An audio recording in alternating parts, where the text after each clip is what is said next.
How's it going, everybody, and welcome back. As you are all aware, it's been E3 2019, and so, as I do every year, I'm just going to very quickly talk about some of the conferences and what stuck out to me at these conferences. Today, we have the EA conference, the Microsoft Xbox one, and the Bethesda one. So let's kick it off with EA.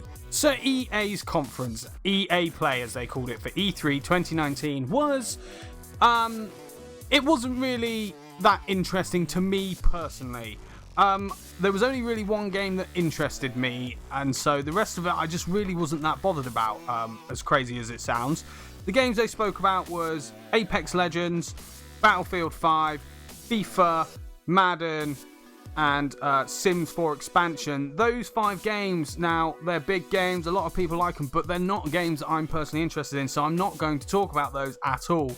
The one game they went into detail with was Star Wars Jedi Fallen Order. Now, I love Star Wars, I love Star Wars games, you know, there's so many good ones. There were also some pretty bad ones, we all know this. But they went into quite a bit of depth on Star Wars Jedi Fallen Order. And so, just a few things. If you guys don't know about this, it's basically me. I'm just going to sit here and just tell you a little bit about it very quickly, because that's what this episode is all about. Just quick snippets of what I enjoyed about E3 and what I'm looking forward to. So, Jedi Fallen Order sees you playing as a young Jedi called Cal, and he's gone past the point of Padawan, but he's not a full-on Jedi, which I think is a really awesome sort of place to be. It's set after Order 66 has taken place, so all the Jedi are dead, and you're sort of one of the last ones, basically, and you're working, trying to keep your head down, and you're on Kashyyyk. What they showed was you're on Kashyyyk, and you're trying to help save the Wookiees. In this little snippet they showed a gameplay demo, and it looked bloody awesome. It was alpha game footage they showed. It looked really good. It's a third-person sort of action, adventure, story, RPG kind of game. The movement around the world, it was very fluid, like you can run across walls, climb up things, and it all used your force powers as well in the environment to open doors, push down things to walk across, so on and so forth. Even little bits like you would hold your lightsaber above your head just to give a bit of light to the room, which I think is a really cool little detail that they would add in to a game. I think that's something that, you know, certain games should do more things like that. You have this little new robot droid called BD1, and he is your little companion. He sits on your shoulder and he does a load of things. So he's your companion. You can get your map, which is like a 3D hologram from him. He can give you health, he can help open certain pathways, and little things like that. And I think he's going to be quite a cool little character. I'm really interested to see how that kind of companionship between you and the droid kind of develop in this, which I think is going to be really cool. The combat looks really awesome. Simple as. They look like they've managed to do it very fluid, mixing your force powers with your lightsaber strikes, and some really awesome looking finishing moves. So some of the force powers they spoke about, you got push and pull as normal, your double jump, which actually makes sense because you're a Jedi, so they would be able to double jump. But also he's got this one that they said is kind of in between the push and pull, which I can't remember what they called it, but basically it kind of stops time effectively. So someone will shoot something, you'll see the laser blast, and it'll just be frozen, and you can move slightly to get out of the way. So I'm really interested to see what else. As you defeat things, you get skill points, which I believe they are used to upgrade yourself, your force powers, etc. So there's some RPG elements in that kind of sense. So I'm looking forward to seeing all the force powers that eventually get released. They're going to be really awesome. And you got loads of different enemies. So you've got all your normal stormtroopers, your flame troopers, your scout troopers. But there is a brand new enemy that has been invented just for this game called Purge Troopers. And these guys are specifically trained to kill Jedi. And so they showed a bit of fighting with them. And they are sort of enemies, they have a health bar. And it's just little things like the way they've made them act. So when you force pull on a normal enemy, he'll just come towards you and you could stab him. When they showed it against the Purge Trooper, you'd pull him towards you, and he would ready himself and attack you as he got to you. and if you pushed him, he would jam his weapon into the ground to sort of stop himself getting pushed back. And I'm really looking forward to seeing this new enemy, like, for myself, and getting to play against them and seeing how they act. They were saying that all the combat is like very freeform, and that every single area can pretty much be done in a different way every time by everyone, and that there are also big sort of action set pieces where you've got monsters or animals and stormtroopers all fighting each other, and if you really wanted to, it could be a bit boring sometimes, you could just sit and watch them all destroy each other, and little things like that. And I think that is going to be awesome, and I'm really looking forward to it. As I said, I'm just going to point out these little bits that really looked good to me, and sort of, so there is more. I would advise you go sort of watch the bit on the conference about it, because it was really awesome to see. This game is releasing November 2019 on PC, PS4 and Xbox One, and it is gonna be good. So next up we have the Microsoft Xbox conference.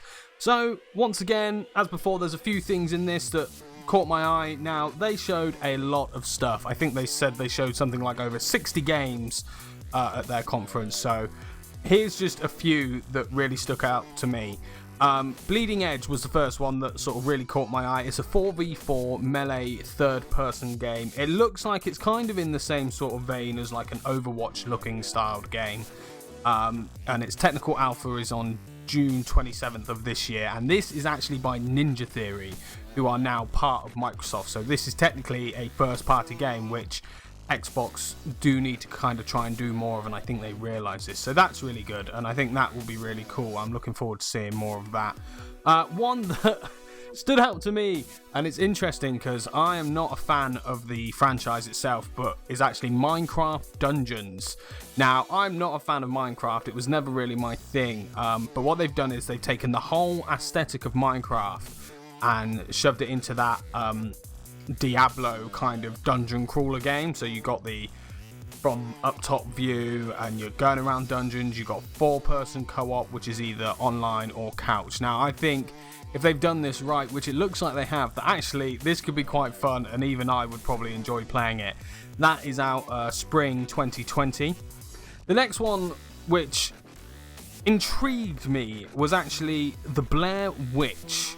They are making a game on The Blair Witch. Now, this is a first-person horror game, and actually the vibe I got from it was Outlast. You play as a character, you've got a torch, and you've also got a video camera. And it's all first person, and it looks like there's a lot of just, you know, running away from stuff and being scared, basically. To me, it looks, you know, half decent. It really depends on how they go. Graphically, it looks like it's pretty cool, and it looks like they've probably got some good scares in it.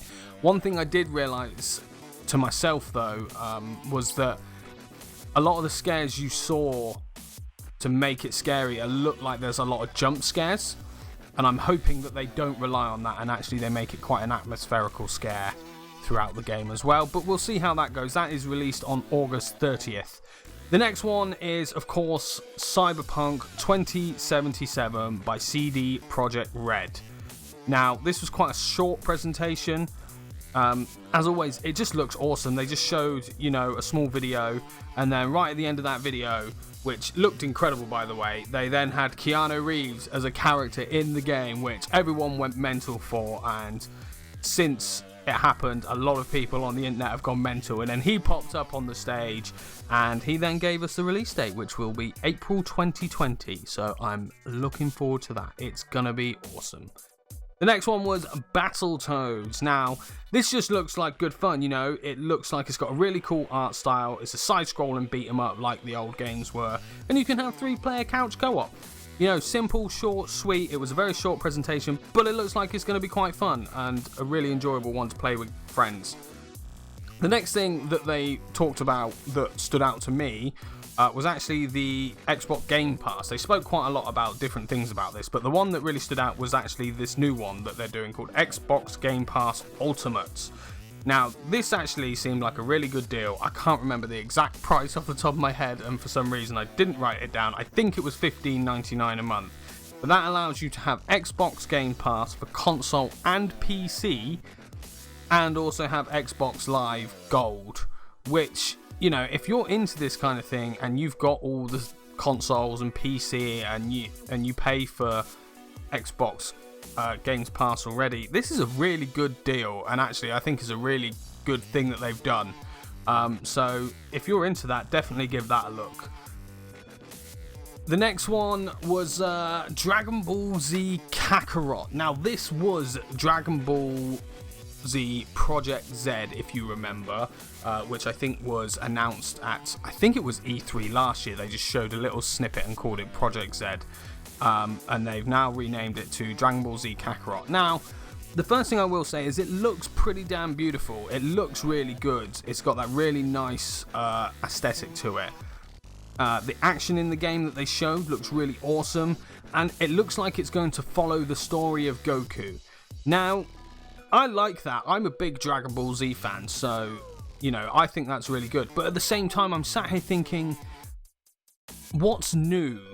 You know, we need to see more for me to really get excited about this one, because as much as I love Dragon Ball Z and I love the games and things, this doesn't seem like anything new. We've played a lot of Dragon Ball Z games over the years, and almost all of them follow the story of Goku with just extras in there. So they really need to show us a lot of new stuff for it to become something new, if that makes sense, and not something from years ago that's been done several times over.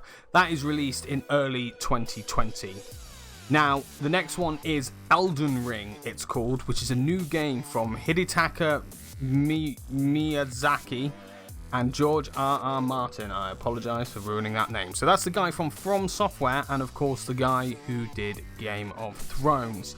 Now, this had some really awesome visuals. You had some really nice looking colours, some epic music, this big old, you know, voiceover, and that was kind of it. It's all speculation at this point. We don't know what it's about. It's obviously going to be sort of a mix of kind of high fantasy and the From Software kind of stuff, so it could really be anything, and that's the thing, no one really knows at this point, so I'm kind of looking forward to seeing more on that. The final one that really stood out to me was Halo Infinite. You know, Master Chief is back. No gameplay was shown, unfortunately, but it was a cool little teaser for us, you know. It kind of looked like it might even bring back that horror vibe that came in some of the old games, the original games, when you had the flood around, and it, you know, obviously it wasn't a horror game, but it gave you that kind of eerie vibe about them, and it looks like it might do that, which is cool. And then right at the end you hear Cortana's voice. You don't see her, but you hear her voice, so I'm really looking forward to seeing where that goes, and that one is released in 2020. And the final one I wanted to talk about today was Bethesda. Now, there was only 3 games actually that really stuck out to me at this one. There was a few that I thought, yeah, that looks cool, but there was only 3 that really caught my eye. The first one was Ghostwire Tokyo. Now, this looks really awesome. It is an action-adventure game. There's an unknown threat making people disappear, and the video they showed, it was really cool. Like, it was just showing loads of people in Tokyo going about their normal lives, and then suddenly literally just vanishing. Their clothes stayed and just fell to the floor, and it looked really kind of creepy. And so it looks like you play a character who could be a ninja or something along those lines. You know, you're dressed in that kind of garb. You have what looks like a bow and arrow, possibly even a sword, can't remember if I saw that, and possibly some magical powers of some sorts, and you have to save the day effectively. You get to meet spirits, good and evil, and it looks like there's this whole world developed around this sort of idea, and I think this is going to be a really good one, so I'm definitely keeping my eye open for that. The next one was Deathloop. Now, this is by Arcane Studios. This is going to be insane looking. It's based around 2 assassins who try to kill each other, and when one of them dies, the cycle resets and they do it all again.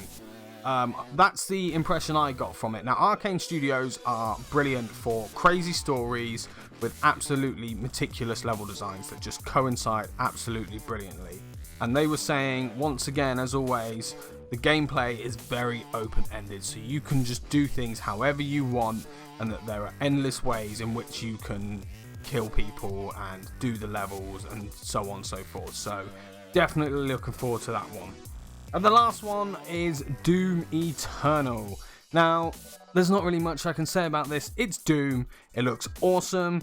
Crazy, insane looking enemies. Insane looking guns. Gory as hell. You get a grappling hook, which is really cool. They showed a load of gameplay footage of you, so different ways of traversing the areas, killing enemies. The environments look absolutely nuts. It just looks like a hell of a good game. You know, it's Doom. What can I say? You know, if you don't like Doom, then you're not going to like this. If you like Doom or those kinds of games, you're going to love this. That is released on November 22nd. So keep your eyes out for that. And that's all the time we got for today, guys. Thank you very much for joining me. I will leave links in the description down below. So go check out these conferences if you haven't already. If you haven't already as well, don't forget to hit that subscribe button, drop a like and leave a comment. What did you like at these conferences? What stuck out to you and what are you looking forward to? I'd love to hear your thoughts. Take it easy, everybody.